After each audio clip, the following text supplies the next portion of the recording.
they decided that they were going to let her know she was Rookie of the Year with a phone call in Connecticut during a practice before a playoff game. You can't make this up. Imagine a league where the most electrifying player gets a phone call for one of its most prestigious awards. No ceremony, no fanfare, just a phone call and a trophy sent in the mail. That's the reality for Caitlin Clark in the WNBA, a slap in the face to a generational talent. But it's just the tip of the iceberg in a series of embarrassing missteps, all caught on national TV. You just have somebody that wants to say a couple things really quick. So hi, Coach Sides. This is WNBA Commissioner Kathy Engelbert. Do we have the team all together? Hello. Yes, ma'am. What a record-breaking season for you and the entire team, full of outstanding performances. Clark's debut season was a basketball symphony. She shattered 62 records, dazzled thousands of crowds in arenas and millions at home, and left defenders scratching their heads. The first player in history to have at least 700 points, 300 assists, and 100 three-pointers in a single season. Numbers that scream superstar. Yet the WNBA's response? A phone call. And worse, the commissioner couldn't even be bothered to show up. Congratulations, Caitlin. You are the 2024 Kia WNBA Rookie of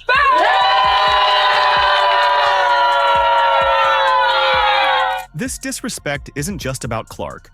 It's about a league failing to recognize its golden opportunity. While Clark set arenas ablaze, the WNBA leadership seemed content to watch from the sidelines. The contrast between her electric performances and the league's lukewarm embrace sets the stage for even more blunders. Before we break it down, please don't forget to subscribe to the channel.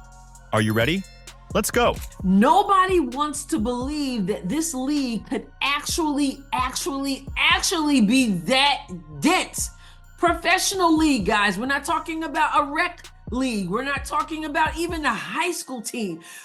Nobody believes that anybody is that clueless. As Clark's stars soared, the WNBA's leadership stumbled in the spotlight.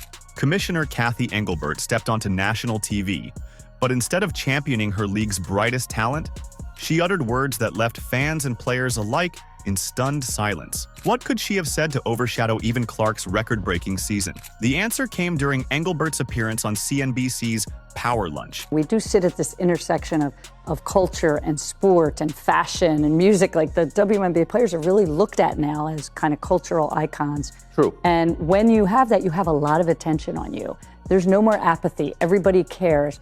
It is a little that Bird Magic moment, if you recall, from 1979 when Instead of addressing the growing concerns about players' safety and the toxic environment surrounding the league, Engelbert chose to focus on a different aspect entirely. One white, one black. And so we have that moment with these two. But the one thing I know about sports, you need rivalry. That's what makes people watch. They want to watch games of consequence between rivals. They don't want everybody being nice to one another. It's a balance, but certainly from a marketing dollars, but corporate partners are stepping up to endorse these players much more so than they were 5 years ago. These words, spoken with apparent disregard for the well-being of the athletes, sent shockwaves through the basketball community. Players, fans, and even the WNBA Players Association were quick to voice their disappointment. Engelbert's stance seemed to prioritize viewership and marketing over the very real issues plaguing the league. Yet, instead of taking a firm stand against this behavior, the commissioner appeared to be fanning the flames. The Chicago Sky here from Wintrust Arena. The Fever really stretched out this one.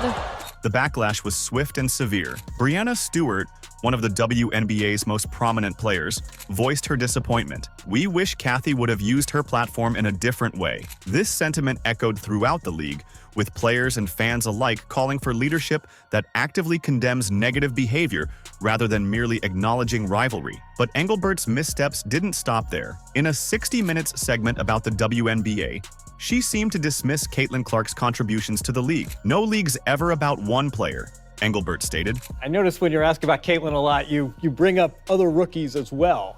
No league's ever about one player. That player could get hurt or whatever. So I think it's just to give recognition that in sports, people watch for compelling content and rivalries. And you can't do that alone as one person. This dismissive attitude towards Clark, a player who had revolutionized the WNBA during her freshman season, left many scratching their heads. It was as if Engelbert was deliberately downplaying the impact of the very star who was breathing new life into the league. The consequences of Engelbert's mismanagement became increasingly apparent as the season progressed. Games not featuring Clark saw a noticeable decline in fan engagement and viewership. The disconnect between Engelbert's priorities and the needs of the players was widening into a chasm that threatened the future of the league. Though the commissioner touts league rivalries, competition has also brought out a certain ugliness. The WNBA found itself at a crossroads. On one side stood the fans, clamoring for better officiating, player safety, and respect towards handling the league's brightest stars. On the other, a leadership seemingly out of touch with the realities of modern sports and the expectations of both players and fans. If you've made it this far and are enjoying the video, don't forget to like, subscribe, and turn on all notifications. We know watching this video takes some of your time, and we appreciate you. Now back to the action. I came to see Caitlin Clark tonight. Oh, gotta watch number 22. I've been watching Caitlin for a couple of years, and since then I've dreamed about coming to a game. As the playoffs continue without Clark, a startling revelation emerged from the ratings. Caitlin Clark's impact on the WNBA wasn't just noticeable, it was mind-blowing. The league's top brass, seemingly oblivious to the changing tides, found themselves face-to-face with a statistical tidal wave that threatened to wash away their complacency. The numbers spoke volumes, and they weren't whispering. Clark's playoff debut drew a staggering 1.84 million viewers, a figure that would make most professional sports leagues green with envy. But she wasn't done. Her second playoff game, it averaged an astounding 2.54 million viewers, with a peak of 3.4 million, shattering records for WNBA playoff viewership. Staying with the WNBA playoffs, let's stay here. Let's just say the ratings aren't the same with Caitlin Clark and the Indiana Fever now eliminated. But here's where things get truly mind-bending. Caitlin Clark's Game 2 against the Connecticut Sun drew more eyeballs, again, a peak of 3.4 million, than the entire 2023 WNBA Finals combined. Let that sink in. One game, one team, outshining an entire championship series. The contrast couldn't be starker. As soon as Clark exited the playoffs, the viewership plummeted. The first semifinal game without her, a 50% drop from Clark's playoff numbers. It was as if someone had flipped a switch, turning off half the televisions across the entire world. This wasn't just a blip on the radar. The entire 2024 season saw a record number of games crossing the coveted 1 million viewer mark. The common denominator? Caitlin Clark's presence on the court. She wasn't just playing basketball, she was rewriting the WNBA's playbook on fan engagement. By the way, not only was viewership down, but attendance was as well. In a league struggling for visibility, Clark had become a beacon, drawing eyes to not just her own performances, but to the WNBA as a whole. This surge in interest isn't just about one player. It's about what that player represents: excitement, skill, joy, and the kind of must-see TV that turns casual viewers into die-hard fans. Clark has become a gateway, introducing a whole new audience to the thrills of women's professional basketball. The implications of these numbers are impossible to ignore. They represent more than just impressive viewership. They're a wake-up call. The WNBA stands at a crossroads. On one path lies the potential for unprecedented growth, riding the wave of enthusiasm generated by Clark and her peers. On the other, the risk of squandering this opportunity through mismanagement and short-sighted decision-making and being content with snail's pace growth. Whether it's Iowa, the Fever, or even both, the 22 Caitlin Clark jerseys were all across State Farm Arena Monday night. But viewership is just the tip of the iceberg. The Caitlin Clark effect extends far beyond the television screen. Merchandise sales have skyrocketed, with fans clamoring for a piece of the Clark magic. Jersey sales, ticket demand, social media engagement, all have seen dramatic spikes whenever Clark takes the court. However, with great power comes great responsibility. The WNBA now faces the challenge of not just capitalizing on Clark's popularity, but using it as a catalyst to elevate the entire league. This means addressing systemic issues, from player safety to fair officiating, that threaten to undermine the very foundation of the sport. Well, I knew the atmosphere was going to be electric when they announced Caitlin's name in the dark and the fans went crazy. The roar of the crowd fades, replaced by shouts of discontent. Behind the glitz and glamour of record-breaking viewership lies a darker reality. The WNBA finds itself grappling with issues that threaten not just its growth, but the very safety of its players. A shocking statistic emerges. Caitlin Clark received 17% of all flagrant fouls called in the league. This disproportionate number raises serious questions about player protection and the consistency of officiating. The issues extend beyond just physical safety. Inconsistent officiating plagues games, leaving players and fans frustrated. One night, the whistle blows for every touch. The next, it's a no-call free-for-all. This unpredictability not only affects the flow of the game, but also puts players at risk of injury when they can't anticipate how the game will be called. Take another look here at the heavy contact. Fan reaction to these problems has been swift and vocal. Social media buzzes with calls for change, demanding better protection for players and more consistent officiating. Longtime supporters express frustration, feeling that the league they love is letting them down by not addressing these fundamental issues.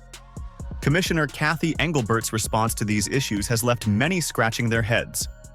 Instead of addressing player safety head-on, she chose to focus on rivalries and viewership during her CNBC appearance. This emphasis on marketing over player well-being struck a sour note with many.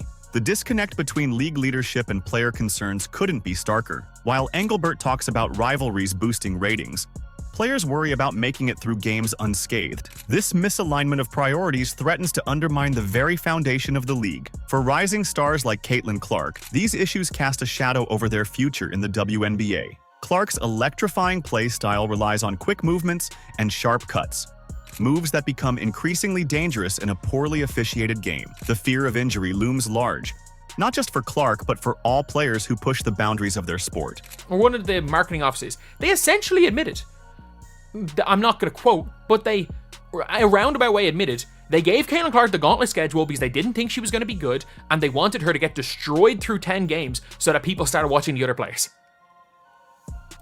Like, if anyone, she screwed over Caitlin more than anyone else. Addressing these systemic problems isn't just about protecting current players. It's crucial for the league's future. The WNBA stands at a crossroads. With Caitlin Clark bringing unprecedented attention to women's basketball, now is the time to solidify the league's foundation. Improved safety measures and consistent officiating aren't just player demands.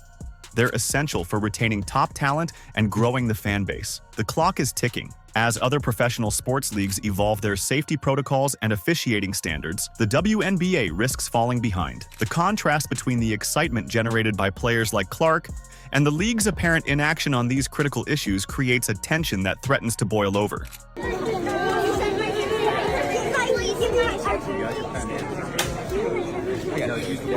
The WNBA stands at a critical crossroads.